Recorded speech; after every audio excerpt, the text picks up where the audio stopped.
3.5 मुहूर्तांपैकी एक शुभ मुहूर्त समजल्या जाणाऱ्या गुढीपाडव्याच्या मुहूर्तावर नवी मुंबईतील एपीएमसी मार्केटमध्ये आंब्याच्या 10,000 पेट्यांची आवक झाली। गुढीपाडव्यानिमित्त घरात गोडधोड करण्यासाठी नागरिक आंबा खरेदी करत असतात आणि व्यापारीही आपल्या हंगामाची सुरुवात आजपासून करतात। आंब्याची विधिवत पूजा करून आंब्याच्या विक्रीला सुरुवात करण्यात आली। 5,000 ते 10,000 रुपये पेटी असा भाव आंब्याला मिळतोय। यंदा हवामानाचा मोठा फटका आंब्याला बसलाय। आवक मोठ्या प्रमाणावर घटली आहे, तर दुसरीकडे आखाती देशात सुरू असलेल्या युद्धामुळे निर्यात 50% घटली आहे। याविषयी आंबा व्यापारी आणि निर्यातदार यांच्याशी सविस्तर चर्चा केली आहे आमच्या प्रतिनिधी कविता लोखंडे यांनी।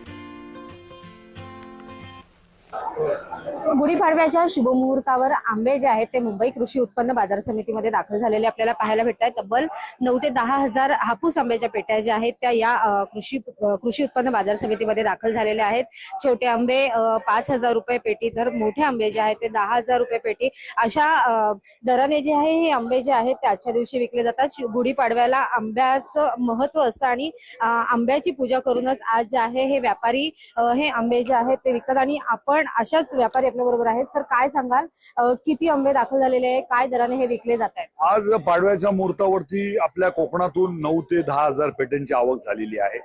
आज पाडव्याचा मुहूर्त आहे, त्याच्यामुळे पाडव्याच्या मुहूर्तावरती आंबा व्यवसाय करणारा जो ग्राहक असतो तो आपल्या व्यवसायाची सुरुवात करत असतो आणि त्याचबरोबर आंबे खाणारे जे खवय्ये आहेत ते पाडव्याच्या मुहूर्तावरती घरी रसपुरी करून आंबा खायला सुरुवात करत असतात।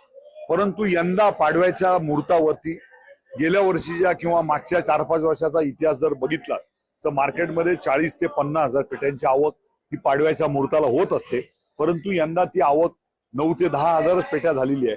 आंबा प्रेमींना जो आहे तो दरवर्षी आंब्याचा जो गोडवा चाखता येणार आहे तो यंदाच्या वर्षी चाखता येणार नाही असल्याच्या प्रतिक्रिया ज्या आहेत त्या व्यापाऱ्यांनी व्यक्त केलेल्या आहेत। कविता लोखंडे, जय महाराष्ट्र, नवी मुंबई।